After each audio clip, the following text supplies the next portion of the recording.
Level up patrol na! Level up patrol na!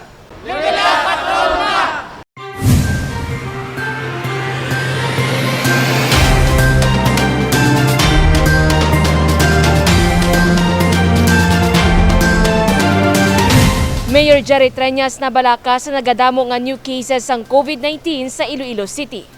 May 11 ka mga bago nga kaso sang COVID-19 sa Iloilo City base sa Marso 29 nga listahan sang Iloilo City Epidemiology Surveillance Unit. Kung basehan ang masobra 300 total cases subong nga bulan sang Marso, 1/3 gid sini ang new cases. Gani na balaka si Mayor Jerry Treñas, ilabi pa nga hindi matrace kung sa diin nakuha sa mga pasyente ang infection. Gawori lang ako because out of the total number of cases, though 300 plus, ang aton new cases is about 1/3 of that. No?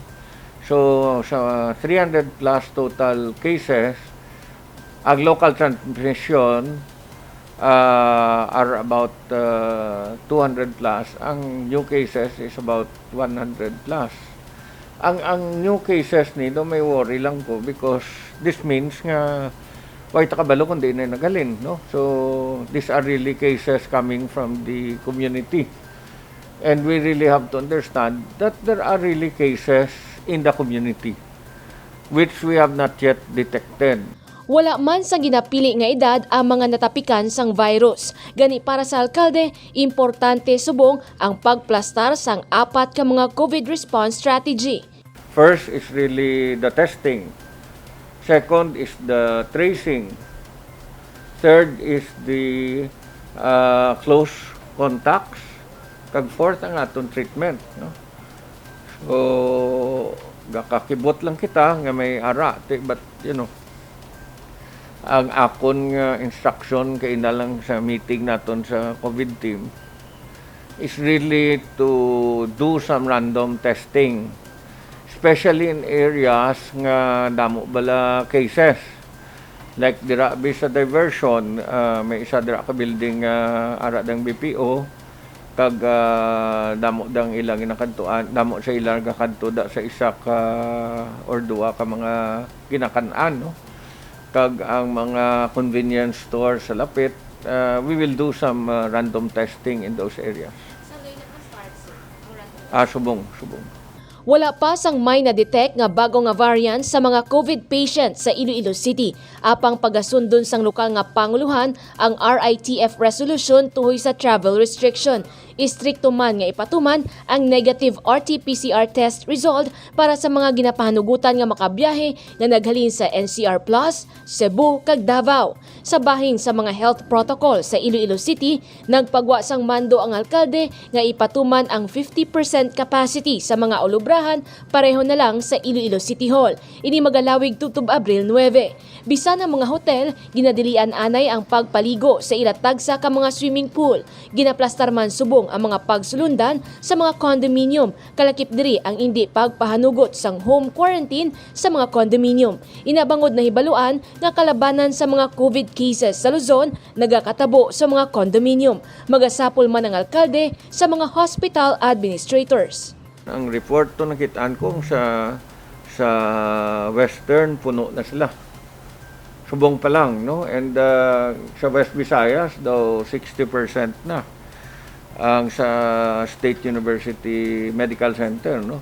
Ang ibang nga private na hospitals daw manageable pa, but ang kalabanan daw ang aton government hospitals daw medyo gakapuno na.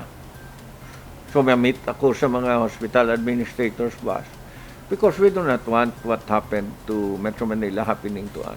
Padayon ang panawagan ni Mayor Treñas sa publiko nga maghalong kag magpabilin sa tagsa ka mga pulian kung hindi importante ang transaksyon sa gwa. Dapat man istriktuhon ang pagpatuman sang mga health protocol agod malikawan ang paglaptas sang virus. Jennifer Garcia Hernandez para sa Level Up Patrol. Arkidiocese sang Haro may pahanumdum sa mga pumuluyo subong nga Semana Santa. Pila ka mga aktibidad ang kanselado sa gihapon. Subong nga semana ang pagsaulog sang Paschal Triduum o konang 3 kabalaan nga adlaw nga magaumpisa sa Huwebes Santo tubtob sa Domingo sang pagkabanhaw. Apang bangod padayon ang pagpamahog sang COVID-19, ginpakamaayos ang Arkidiocese sang Haro nga kanselahon ang pila ka mga naandan nga aktibidad. Suno kay Haro Archdiocesan Social Communications Director, Father Angelo Colada, wala sang bisita iglesia kag prosesyon apang sa baylo, sila ang magapatigayon sang isa ka Holy Week online celebration agod makapamalandong man ang mga tumulo sa ilatag sa ka mga panimalay. Ginapakamaayo kag gina-appeal sa simbahan nga better to stay at home, no, mag-join sa aton nga selebrasyon sa Semana Santa via online kag igawaragwag man ini sa mga radyo. Dugang pa ni Father Colada, kunsang nagligad nga tuig, wala gid sang presensya sa mga tumuluo sa mga simbahan. Subong bangod nagapabili ng syudad sa Modified General Community Quarantine, ginatugutan na ang pagkadto diri, apang dapat strikto nga magsunod sa minimum health protocol. Kunyara naman sa tagsa kapanimalay sarang gihapon makapamalandong. Ang mga yara sila puluyan, mayara na nga daan kita nga mga altar nga gin-put up kung sa diin lugar kung sa diin nagapangamuyo kita, especially sa mga hindi makakadto sa simbahan. So join, no, o mag-upod, no, pag sa papangamuyo, tipon abi sa aton miyembro sa panimalay, no, magbasa sa Biblia, mag-share sa pulong sa Dios, no, kay pagi sini mangi mabinungahon ka bakahulugan ang paghiwat naton. Mensahe sini sa mga tumuluo nga hindi gid makabisita sa simbahan. Ipaiway naton, no, ang ining mga paglagaw kapag kadto sa iban nga lugar nga wala gid sing kaangtanan sa aton espirituhanon nga kabuhi. Tandaan naton nga ini nga semana gitawag naton nga Holy Week o kon Semana Santa. Balaan ini nga semana kag hindi ini nanungod sa aton kundi nanungod ini sa Dios nga nagpahayag kag napakita sa labing dako nga paghigugma sa aton. Panugyan ni Father Colada sa mga tumuluo nga magkooperar kag strikto nga magsunod sa mga pagsulundan agod malikawan ang paglaptas sang virus kag agod gilayon nga matap na ini. Divine Singh para sa Level Up Patrol. Iloilo Paddlers Club ginkalipay nga makabaton sa mga dragon boat. Handom lang sang una sa mga miyembro sang Iloilo Paddlers Club ang makaangkon sang ila kaugalingon nga mga dragon boat. Ina bangod sang una, balsa nga human sa kawayan lang ang ila ginagamit sa pagpractice. Apang subong, sa bulig sang lokal nga panguluhan pinaagi sa Iloilo City Sports Development Division Office, ila na formal nga ginbaton ang duha ka mga dragon boat. Kami sa Iloilo Paddlers Club, nagapasalamat gid sang dako kay Mayor Jerry Treñas sa pagtugyan sang duha ka dragon boat sa aton club team diri sa Iloilo. Amo man sa office ni Sir Rudiver Hungco sang City Sports para ipatigayon ini.